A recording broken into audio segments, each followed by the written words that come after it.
And in the interest of time, I think we're going to go ahead and get started. Hope everybody is really enjoying this incredible virtual Aurora Symposium. I know I enjoy sometimes the perks of virtual, so you get cozy, got my space heater. I did a session from my front porch on a beautiful fall day yesterday, so please feel free to get comfortable during this session. We are going to talk about student-centered accountability and assessment issues, particularly how we are beginning to see momentum at the federal level. So we hope to leave you all with some optimism as you learn throughout this session today. I am going to get us started just to remind you about our session learning outcomes. So first, want to make sure that everybody is aware of those federal political and policy shifts that are paving the way for the design of student-centered assessment and accountability systems. We want to share how we are seeing states begin to rise to this moment. Many of the states actually here on this call, so I know there's going to be a lot of great discussion as we get to the Q&A portion of this session. And last, we're going to talk about strategies to really accelerate this momentum. How do we build on this to keep these opportunities coming and to hopefully get to a point where we can influence the next reauthorization of the Elementary and Secondary Education Act. A learning tip for all of us here, please use the chat box. We want to make sure that we see the questions that people are posing. We want to make sure that we are engaging with each other. I know that we've got some great experts here that are going to help on this panel to shed a light on all of this, but many of you are also experts. So please feel free to jump in and share insights and resources as we go. Just by way of introduction to myself, I'm going to be your moderator today, Lillian Pace. I'm the Vice President of Policy and Advocacy at KnowledgeWorks. We are an organization focused on helping policymakers and practitioners design personalized and competency-based education systems, and assessment and accountability redesign are a huge part of our strategy and our why for how we want to support systems transformation. So with that, I want to introduce you to an extremely important coalition. This is the Student-Centered Assessment and Accountability Coalition, or called the SCAC for short, because everybody needs an acronym in the education space. On today's session, you're going to hear from people who are participating in this coalition. We all share a desire to promote assessment and accountability innovation at the federal and state levels. And so we have really come together to organize ourselves to help really advance two goals. So the first is, how are we collectively supporting the federal policy change that we believe will support equitable and student-centered assessment and accountability systems? And secondly, how are we creating a shared learning agenda to advance those equitable and student-centered assessment and accountability systems? Many of you may be surprised, or maybe not so surprised to know that when we do engage in conversations with our partners on Capitol Hill or at the U.S. Department of Education, we are often coming with new stories. They are not as aware as you might think of all the great work that you are leading out in states and districts across the country. So we really wanted to bridge that divide and make sure that we are all learning together as we're trying to evolve systems.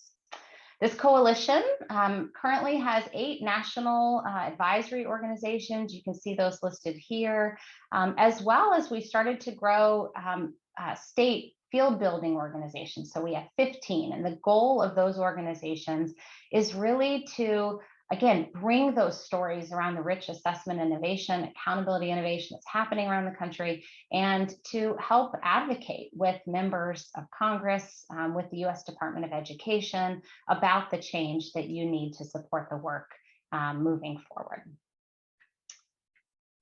So the interesting thing is we're studying all of this work that's happening across the country, is we're seeing some common themes emerging for why state and local leaders want to innovate within assessment. We often hear concerns about curriculum being narrowed towards rigid test preparation, A lot of concern from leaders and educators about tests and data not being actionable for instruction, or that instructional time is often lost to test preparation. Many are concerned that our current testing environment is causing stress for students, and that, quite frankly, we often hear that it's often stigmatizing communities because of the way our accountability systems are structured, and that we're relying on such a narrow piece of information to tell us how students and communities are performing. Moving forward, I think we're hearing a lot of desire for assessments that get at sort of these deeper, broader skills and support more personalized learning. Significant interest in a more balanced assessment approach. So trying to kind of lower the state assessment footprint, but really balance it with these rich formative assessments that provide that actionable data for students, teachers, and caregivers. Want to see much more focus on embedding assessments into instruction. We want students to be able to have more meaningful experiences as they are engaging in assessment practices. And we want assessments to be more culturally responsive and sustaining, so students can see themselves in the assessment experience. So lots of great desire for change. And what we're also seeing is the federal government beginning to respond to that. We are seeing federal leaders moving forward with a commitment both around policy flexibility, but also around funding. So policy flexibility was really kind of codified with the reauthorization of ESEA with the ESEA law, creating the Innovative Assessment Demonstration Authority. So that IADA pilot really gave states a chance to pilot something new in partnership with districts. And as we're learning how difficult that program has really been for states that are trying to be innovative, we're now hearing an appetite at the federal level to begin to explore improvements to that program to make it a more viable path to innovation. We also are seeing an interest in more funding to support states as they begin to try to create solutions around the assessment environment. So we were really, really thrilled to secure over $29 million in awards that just were announced through the competitive grants for state assessment program. Actually funded 11 awards for 10 states. And that money, I think, is going to seed some really interesting examples that we can study to better inform the conversation at the federal level. What was also exciting about this particular competition is that the U.S. Department of Education put two absolute priorities around this. One on assessments that measure multiple measures of academic achievement, and assessments that are really focused on supporting the advancement of competency-based education models. And that's interesting to see where the federal government was beginning to lean as they started to think about what assessment innovation could look like. So our SCAC leadership, through our coalition, we decided that it was important to start studying all of the assessment innovations that are happening all over the country. We got together, we crowdsourced our networks, and we pulled together all of the assessment innovation that we knew was happening. We put that into this report, Measuring Forward, Emerging Trends in K-12 Assessment Innovation, and we'll make sure we get that link in the chat. One of my partners can throw it in, or I'll make sure to get it in when we get into the discussion portion. But it gives a great example of assessment innovations happening in over 20 states. And if you look at this map, you can see that there's a lot of activity happening. So the yellow states are states that just received awards through that federal competitive grant competition.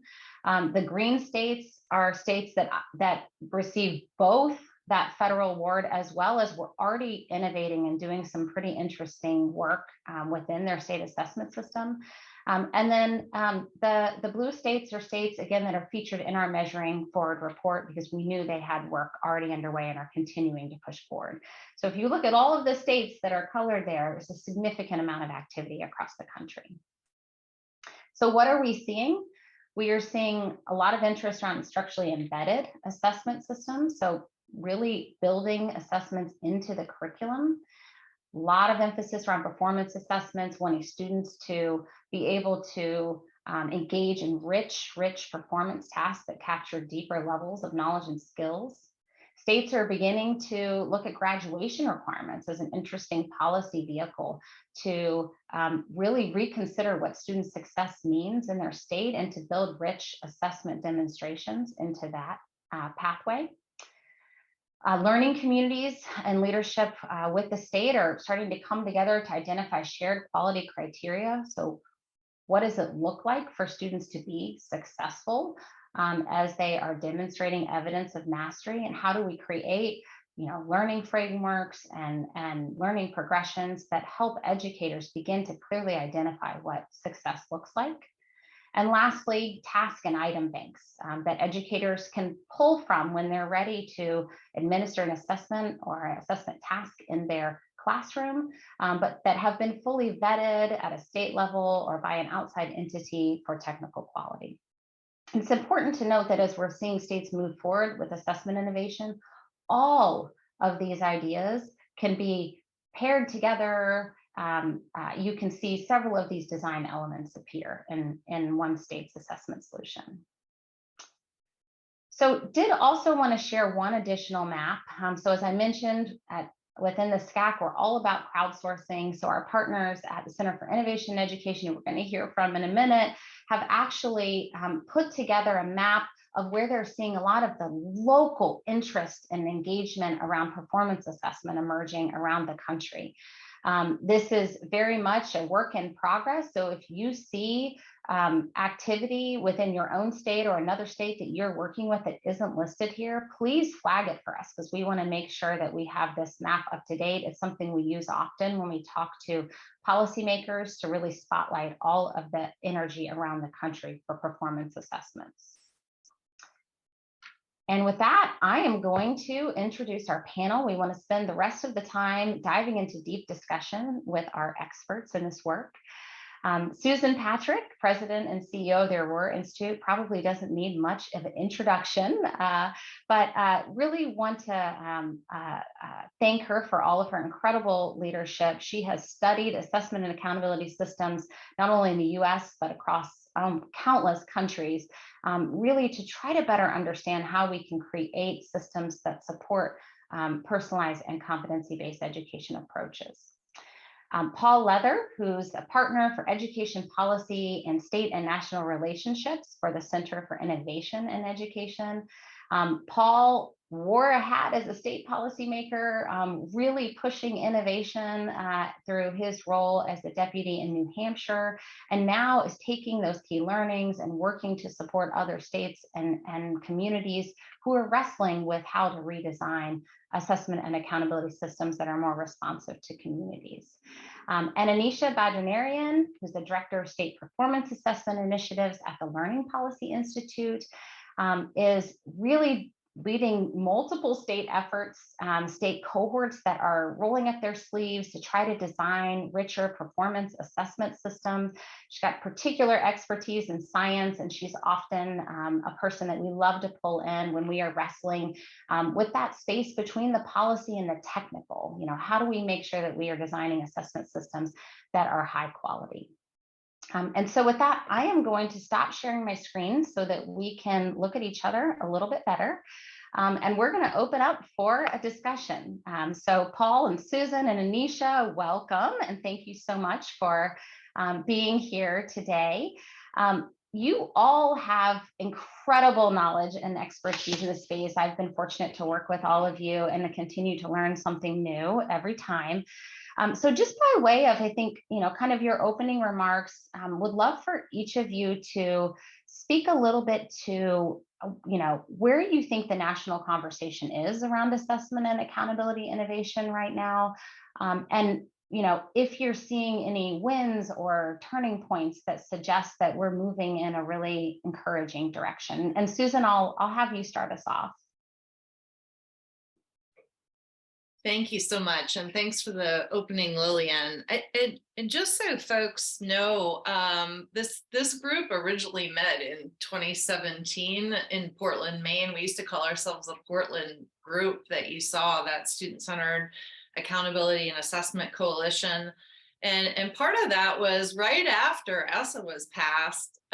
Lillian, our team, Paul, we were up on Capitol Hill for years talking about the work that was happening in the field on schools and districts moving to competency-based education, and this idea that you can know where students are each and every day and have different kinds of evidence over time, and that framework from No Child Left Behind being really limited. In fact, in 2012, when Kentucky passed their first law on the innovation zone, which was meant to open up flexibility for schools and districts, they went in and dove into the state laws. And the one thing they couldn't change was what? Things that were in federal law on accountability and assessment. And so I say that to say, kind of on like, going back, I mean, I was in DC in 2002, and the history of NCLB was to say, we need transparency, we need more data. Lillian, you were up on the Hill, and only 11 states out of 50 states had state standards, right? So like, how do we get some benchmarks set? And then it was, oh my gosh, all the compromises that came from both sides of the aisle because states didn't have data systems. And that's the frame we live with today, still after ESEA. So I think, what are we seeing? I'll just try to, I know we're going to get into a conversation, but I think we're seeing that even with ESEA reauthorization in December 2015, ESEA is still built on that frame from 21 years ago. And the need for change is huge. People see it's not working. The frame's not working.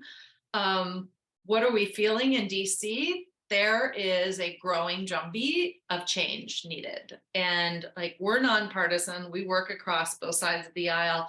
And I think we're seeing from both sides a growing recognition that change is needed. And also on both sides of proponents of keeping the kind of framework of No Child Left Behind, really rigid, time-based, grade-based, age-based, starting to wonder, well, it's not really leading to the changes that we thought it would. We're not really seeing the continuous improvement. And on the other side, the folks that have been sort of anti-testing, saying, when are we going to get to something different, and how do we have better conversations? So I would say this is a really critical moment in time, but the thing that people are lacking are a vision of solutions.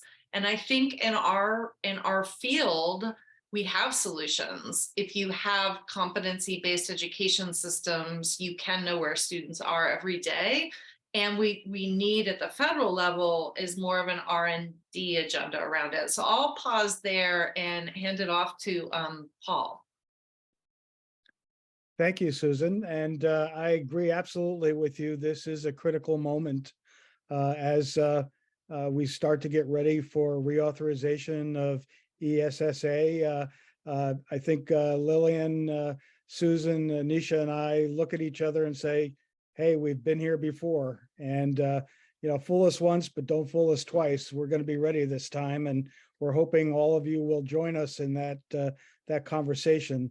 I am a part of a small consulting group known as the Center for Innovation in Education, CIE, and want to note that one of our founders, Linda Pittenger, is on the call. She's also on the Aurora Institute board, but just want to note that she's here, and love seeing her on our call. But we've been involved and invested in inclusive community-centered design to building more equity-seeking education systems through innovative approaches to accountability, driven through a design process that supports raising up student, family, business, and community voices. And as part of the design process, we're focused on systems that are co-created and reciprocal in nature. What we continually hear from students, parents, and communities is that the current state tests that drive accountability and improvement activities in schools and districts are essentially irrelevant to them, and that they would like to see a broader set of indicators of student performance that measures the kinds of skills that are requirements for success in the real world to be included. That's not to say that they want their students to be able to read and to calculate and to understand science, but that's not the whole story. And they want the assessment and accountability system to take that into consideration. In the states where we are working in particular, like Kentucky, Arkansas, New Mexico, New Hampshire, and others, we're seeing forward-looking state chiefs and state agencies listening to their communities and looking to create a more reciprocal form of accountability that is based on a working, ongoing relationship between schools and districts in the state, and with the expectation that the districts and schools will also form more of a reciprocal relationship with their communities. So this is a critical moment. We think that folks inside the Beltway are ready to listen, and we're hoping that this conversation will grow and continue. I'll pass it now to Aneesha. Thanks, Paul, and everyone. I would echo so much of what Susan and Paul said. First, to say that it certainly is a critical moment. And I think one of the things that I'm reflecting on as I think about what we're responsive to right now, as we think through the last 2.5 years and the magnifying glass that the COVID pandemic has sort of put on our schools, our local and state assessment systems, I think to Susan's point earlier, there is a recognition that there is a frame that our system is operating under, and there's some questioning about what, is that frame really working for us anymore?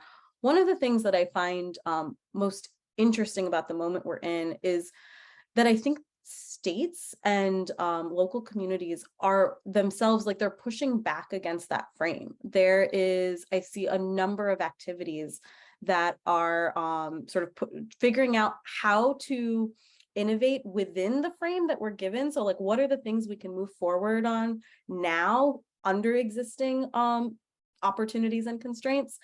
And what are the sort of key disruptive pieces that are necessary for us to move forward on? So a real strategy beginning to emerge around what are the elements of our system that really need to change for us to be able to move forward. I think we see this in states that are trying to advance more instructionally relevant assessment systems, states that are really questioning, like, if we put instruction first and the impact on teaching and learning and teachers and students and families as the primary decision point for how we design our systems, what would we change and what would we leave the same? Something I'm really heartened to see is that conversation is actually leading to discussions about changing the design of assessments, the timing of assessments, what kind of feedback is given back to students, how we shift away from numbers and labels for students and shift towards really meaningful, actionable feedback that can help learners find confidence in themselves and actually move to the next step.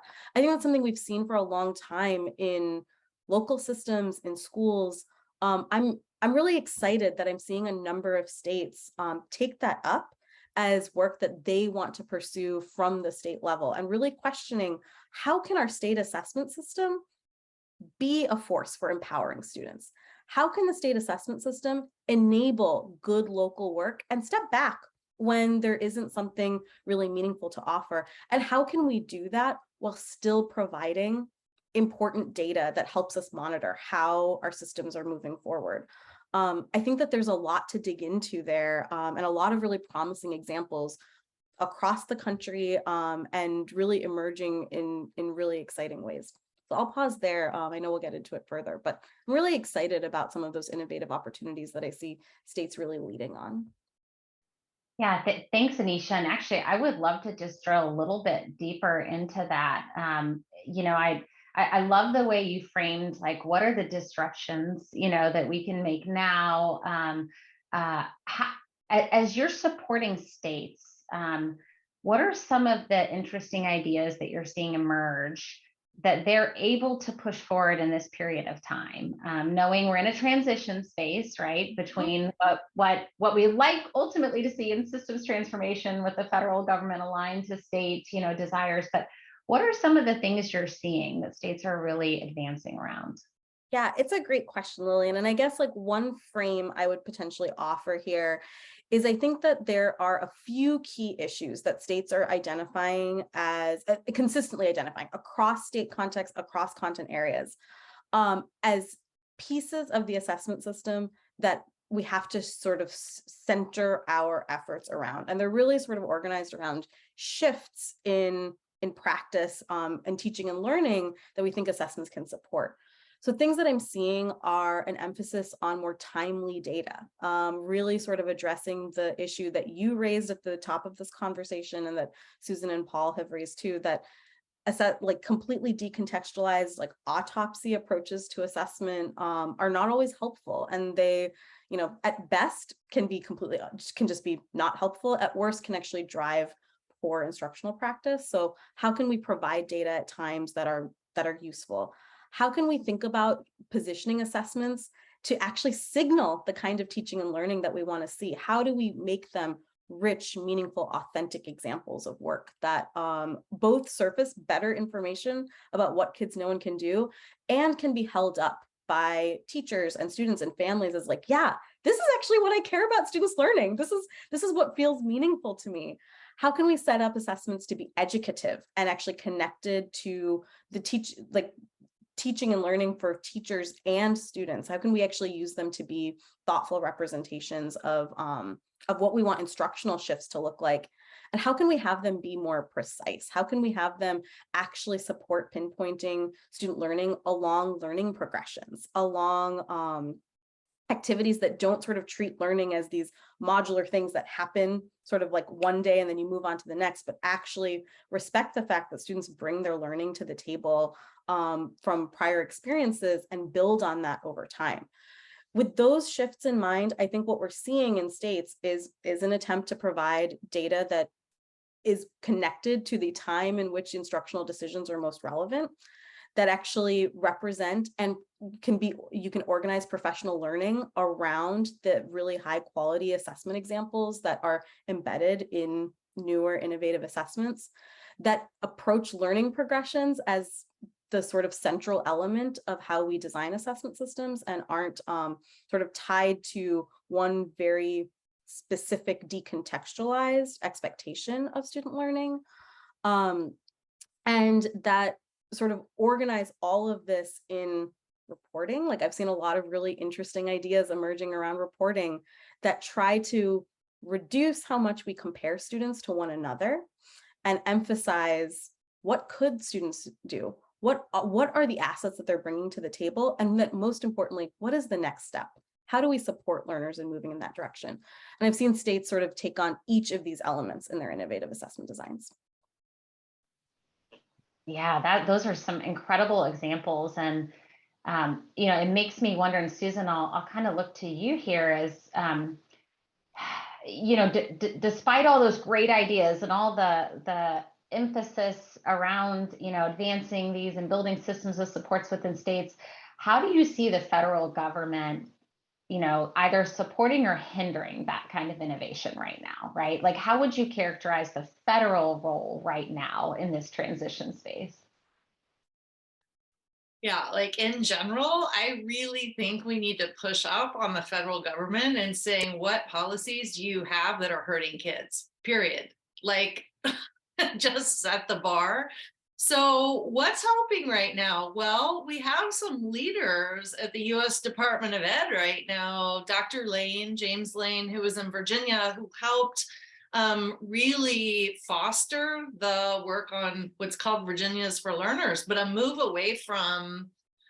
to performance assessment. And Paul, I know you were involved in that work too. And that work has been so powerful for the students and the communities that are doing authentic assessments, performance assessments, like seeing things differently. You have also Lillian, you pointed to this earlier, the U.S. Department of Education has these competitive grants for state assessment.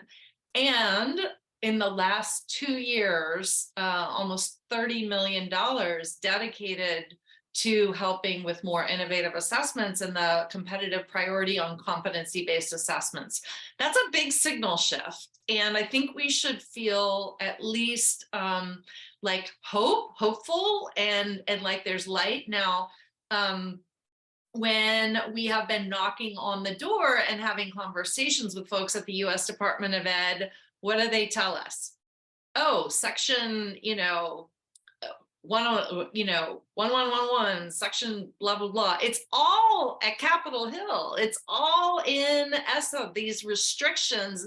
They're like, we can't do anything. That's what, ESEA is saying. So we've got to get to the folks on Capitol Hill. And the good news is, folks on Capitol Hill, like, education is still one of those issues that we see we can have some pretty good conversations on. So I'm going to be hopeful.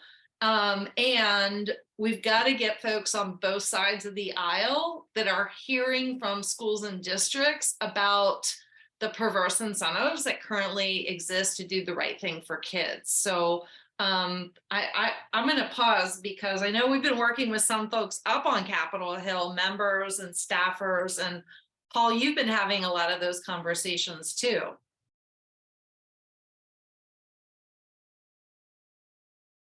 Yeah, Paul, you want to jump in? And I'm thinking specifically, like, there's some members who are starting to say, like, we get there's some restrictions that are still in place around this innovative assessment pilot, particularly, and starting to do some hard work to figure out how to make the pathway a little bit easier for states to navigate. I don't know if you can kind of share that with the group. Right, Lillian and Susan. Within the SCAC, we have a small group that we refer to as the Hill Group, and those are folks who are have been active either as part of their day job or just out of high interest, working on the Hill around advancing policy. And what we've seen is that several U.S. senators who are on the HELP committee, as well as the leadership of some of the finance committees, as well as some of the leadership of the House education committees, have all expressed interest in, one, raising resources, which we've already seen and Lillian spoke to support innovative assessment, but also beyond that, to look at the provisions in ESEA around assessment generally, but also the innovative assessment demonstration authority, and looking at ways to broaden the requirements and expectations of those parts of the law, so that more innovative assessment and accountability can be driven at the state and the local level. And they're very interested in hearing from folks at both levels. And in fact, we've actually had sessions where staff members from key Senate staff have attended and listened and heard through reports from folks at the state level as to what's going on in their states. So, and we expect to see more of that as we get closer to reauthorization of ESEA, and only going to go up from here, I think.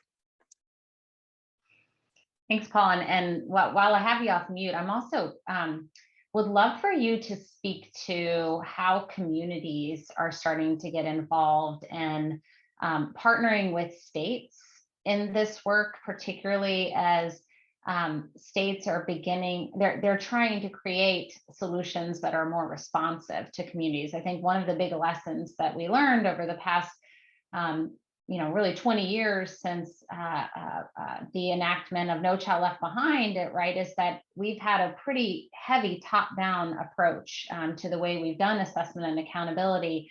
How are you beginning to see states and communities working together to build confidence in these sort of new assessment systems that are moving forward?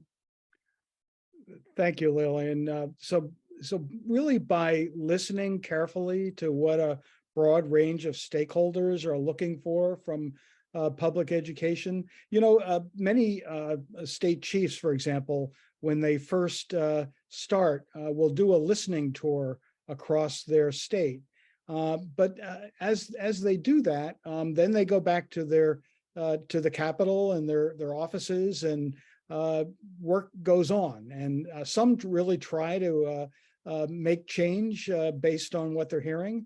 But most recently, what we really have seen is that they've really dug in with community leaders as well as district and school education leaders, and tried to build ways to build a new kind of system. I think that maybe that's come out of the recent movement around portraits of a graduate.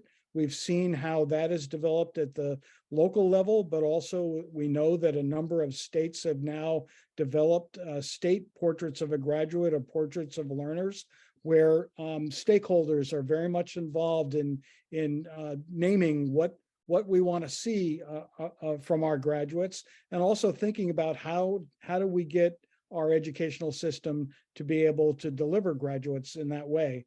In addition, we also are seeing states really develop professional learning opportunities for students and educators to advance deeper, more student-centered, competency-based learning, and to build the capacity in their schools and districts to really transform the system. One of the things we've learned is you can't just change policy in the Capitol. The folks in the field have to be ready to be able to do the new kind of work. And so building that capacity is essential, and folks are recognizing how important that is. And then lastly, to really support that work, creating networks or communities of practice that meet regularly to compare notes as to what's working and what's not working across the various communities. Those really are three of the ways that they are really trying to scale and build their systems over time. And there are now starting to emerge some ways in which they are creating metrics as to how that scaling is going. Yeah, thanks for that, Paul. And Aneesha, I kind of want to look to you to round out this last section before we move to kind of so how do we build momentum moving forward piece of this discussion. You know better than anyone, when we bring all this back to the federal level, there's always big questions about technical quality, and there's just this sort of skepticism that we can do any of this in a high quality way, no matter what the assessment design is, any of them that you've articulated. And I'm curious, just from your lens, what do you think it's going to take to be able to bridge that skepticism around technical quality?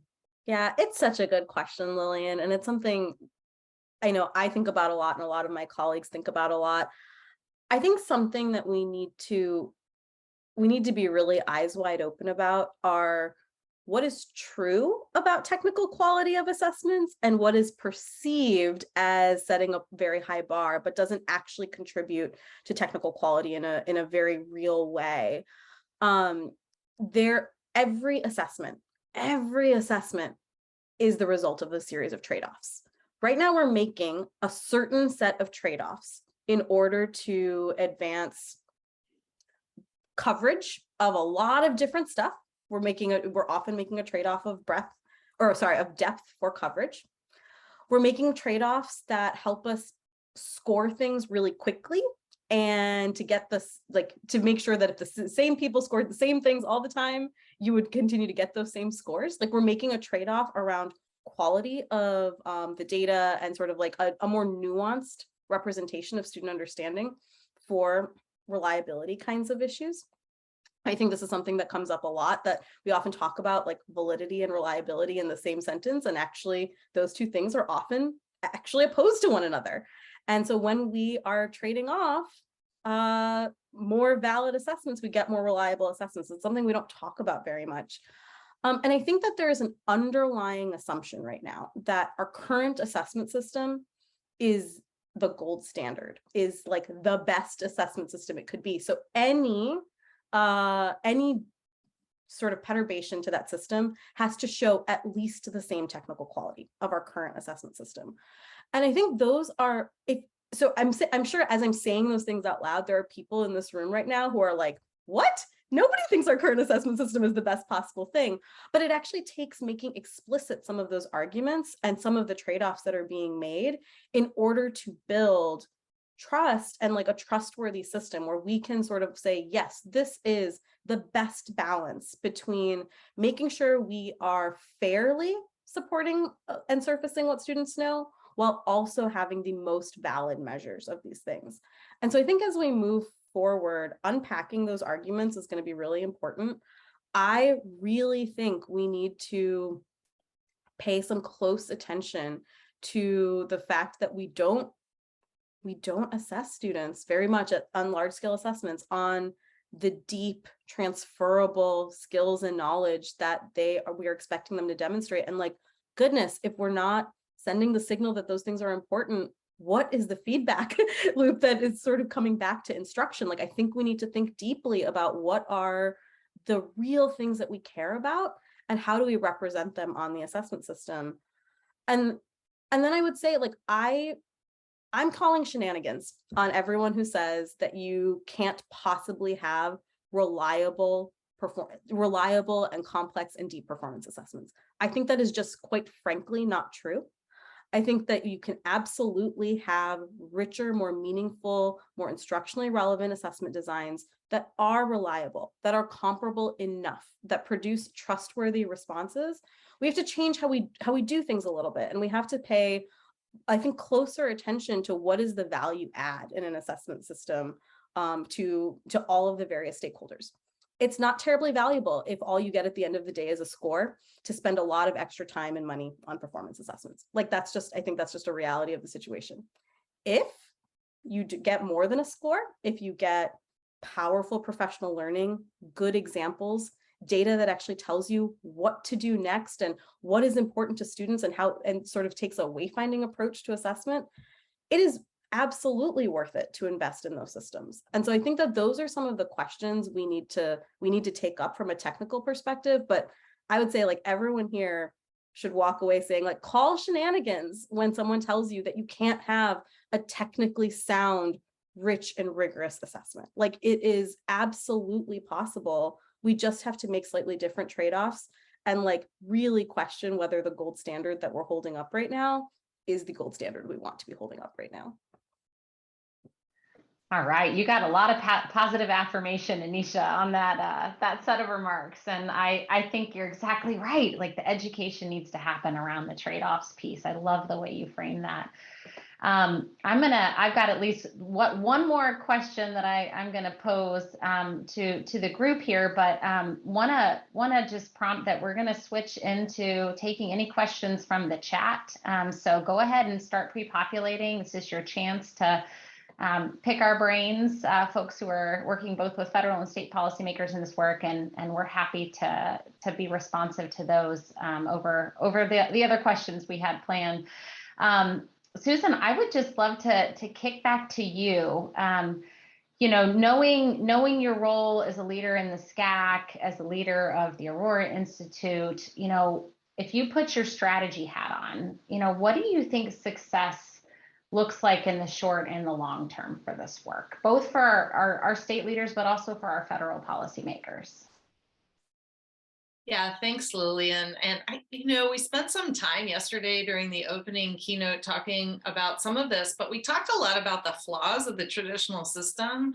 I think in the short term, we need to have some honest conversations about the flaws of our current assessment frame and accountability frame. And Aneesha, I totally agree with what you were just saying, and you're just nailing it on the head. In the short term, when we're having these conversations with folks on Capitol Hill, really probing in on comparability and this focus on ranking and sorting kids and schools and what it actually does, I think we really have to examine the incentives in the current system and the structure and what they're doing to teaching and learning, just to emphasize that point. I also think that with the remaining ESSER dollars I really haven't seen a lot of investment in assessment literacy. And we talked about that a little bit yesterday morning too, but thinking about what's the appropriate assessment for the appropriate purpose. And one of the things that we see driving these changes are from that beautiful map, Paul, that your team did at CIE on performance assessment, that there is a real desire for students to have projects and authentic assessments, capstones. Aneesha, I know you're doing a lot of this work on the ground, like you can feel it. So like, let's invest in assessment literacy, which will allow us to have a better conversation around the theory of change in policy and make that happen. The thing that gives me hope for the short term and the long term is that there are people on Capitol Hill that are listening, and it's not impossible to change policy at the federal level, even though sometimes it feels like it when you're local or at the state level, it feels it's not. And so for those of you that think that your representatives and senators on Capitol Hill might be interested in this conversation, let's find out who those are and start talking to them.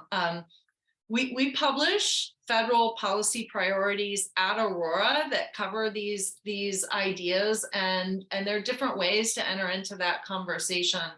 But in our conversations with folks across the Senate, in different offices, it's like there are all these people who work for DC-based education advocacy organizations that have built their careers on, I'm sorry, the old model of accountability. And we have to challenge it. We don't need any more of their podcasts on how bad the NAEP results were yesterday.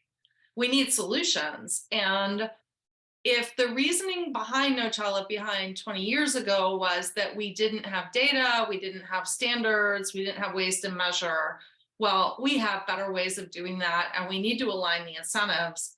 But if after 20 years, the outcomes are predictable based on income and race, then we know that we have a system that is reproducing predictably the outcomes that we're getting. And that is really problematic and requires a total redesign and not a tweak.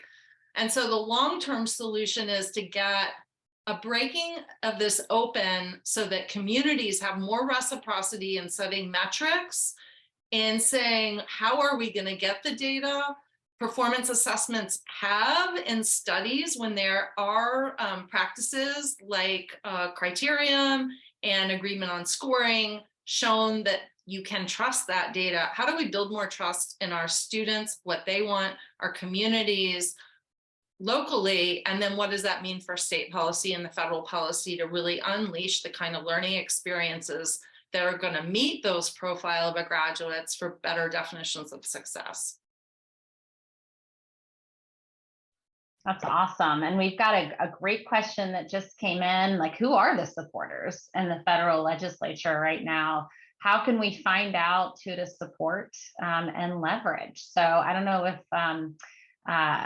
Paul, you had mentioned working with some offices. I don't know if you want to kind of restate that, and then if anyone wants to kind of jump in more broadly with, what kind of advocacy strategies might be effective at this moment. Sure, Lillian. Yeah, that is a great question. I saw that in the chat, and one of the things that we've done as a group is taken a look at both the Senate and the House education committees, and really looked at what their positions are as individual members of the committee, and tried to work with their staff and the members themselves around their positions. And we've found several, like Senator Murphy in Connecticut and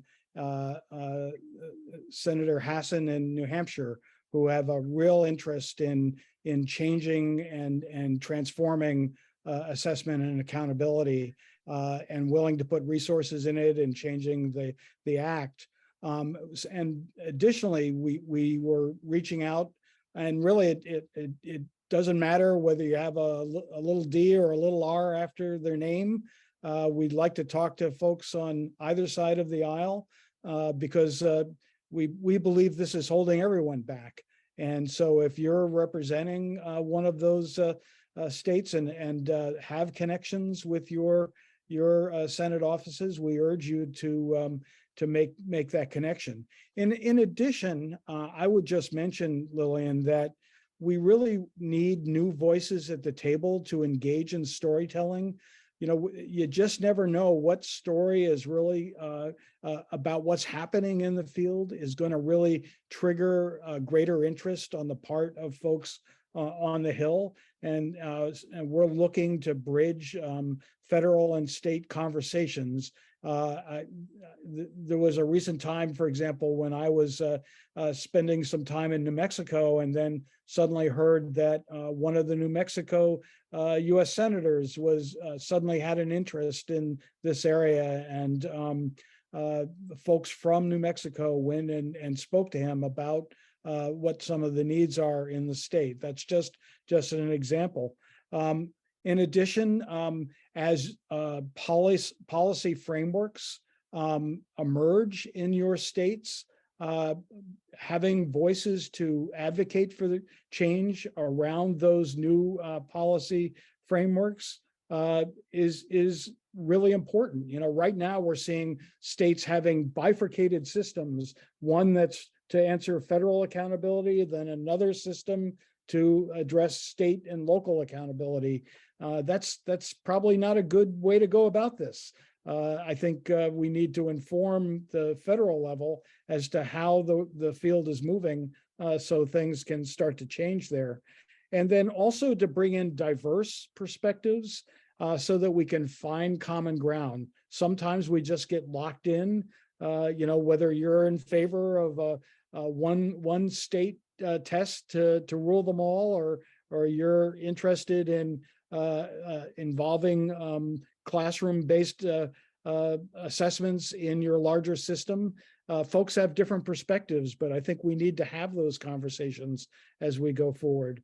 And then lastly, I would just say that many of the folks on this call are very much engaged in innovation. And as we all know, that takes resources, and continuing to make the case to build resources to address innovative practice locally writ large that would include improved systems of accountability and assessment across the country is absolutely essential. That's great advice, Paul. And you know, I'll just underscore your comment about this being bipartisan. You know, in the, I don't know, 15 years, you know, we've been working together on assessment and accountability innovation at the federal level. You know, we have worked, I mean, you know, pick your interested member, right? I mean, it's kind of ping-ponged back and forth. And, you know, I remember when we were working to try to create a pilot program in ESEA, which became the Innovative Assessment Demonstration Authority. It actually started from interest from Senator Bernie Sanders and then evolved into Senator Lamar Alexander, who was the Republican chair on the Senate Health Committee, who ended up carrying that at the end of the day for us, right? So it's a great example of two entities working across the aisle to support this kind of innovation. And it is so clear to me right now that those policymakers are all struggling to find a solution on this issue. They're getting a ton of pressure from constituents who say, please, please, please do something. And there isn't quite a clear answer right now. But I'll tell you, a clear answer is I'm going to go ahead and invest in innovation so that I can learn from you and you guys can help us, right, when we get to the next reauthorization. So that message, carry that, you know, loud and clear when you're engaging in these conversations. You know, Aneesha, I know I wanted to kind of come back to you because I think it's just that advocacy at the federal level and the work, you know, with our states to create new ideas and begin to test and scale them in some ways isn't enough. Like there also feels like there's some other kind of big gaps that need to be addressed when we think about being able to do this all really well. And I don't know, from your lens, being really close to the field, if there's any additional items, you might put on the table for us to think about.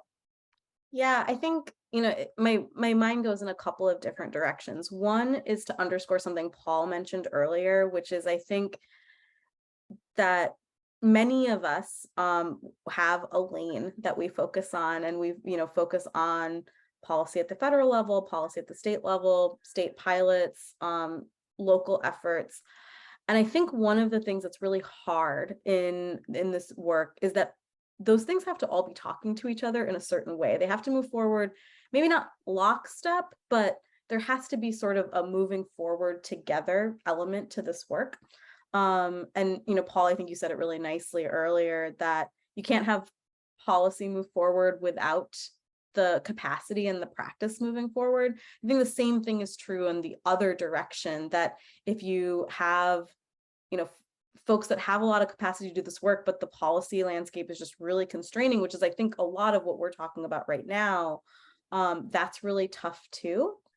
So one thing I think about a lot is how we help ensure that our capacity building, our policy work, and the actual infrastructure, like the tools and resources to do this work well, are all sort of being made available, are being supported, and are moving forward in an intentional and strategic way.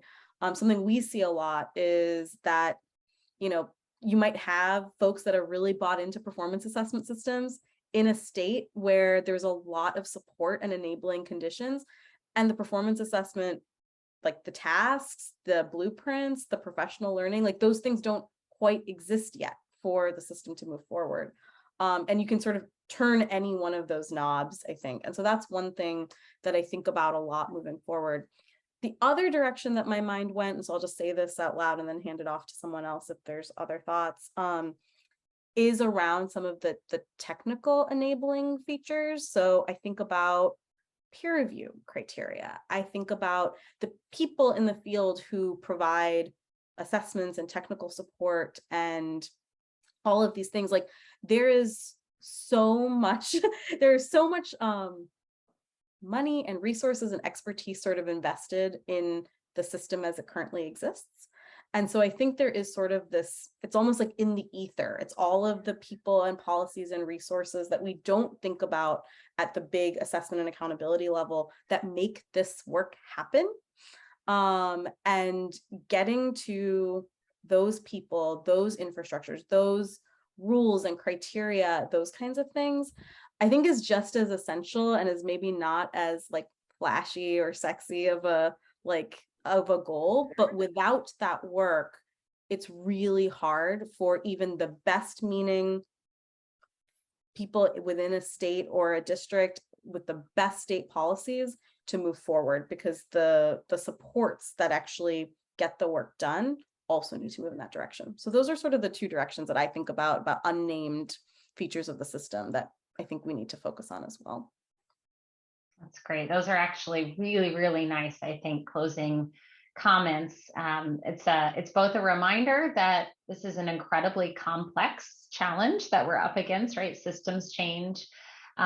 But how refreshing to know that we're having these conversations, right? That there is money coming from the federal level to support solutions, that there is, finally a desire to fix some of the constraining policy barriers that are making it hard for states to innovate, and that there's so many great ideas emerging from states and communities, right? It just feels like we are at a point where if we can all come together, partner, lock hands, whether it be the technical community, right, the local innovators, the policymakers, we actually have a chance, I think, to carve out, and as Paul said so well earlier, to get ahead of the next reauthorization of ESEA. So we are ready with the solutions when the time comes. So I want to thank all of you for sharing your incredible insights and expertise. I know we could talk about this for hours, but we won't belabor here. I want to thank everybody who attended this session. Susan, do you want to put a plug in for the survey at the bottom that just went in the chat box? Yeah, thank you. And Paul, Aneesha, Lillian, thank you so much. We're doing an evaluation at the end of the session. It's just 3 quick questions, and the link to that session survey is in the chat. So we hope you all will click on it, and we'd love your feedback. So thank you so much. I want to thank everybody for your work, and thanks for joining us today.